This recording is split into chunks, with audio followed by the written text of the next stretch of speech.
Taho with ice cream? Bakit hindi?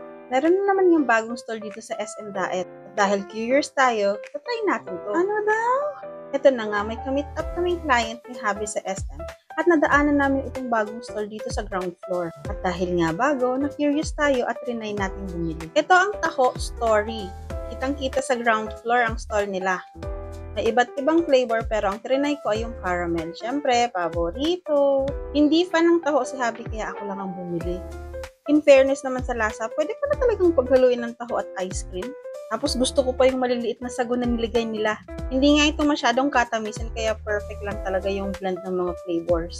Ang creamy and milky ng lasa kaya kung ako sa inyo, try nyo na rin to.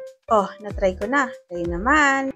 Hanggang sa huling cravings ni Anita. Salamat sa panonood. Babush! Bye! Goodbye!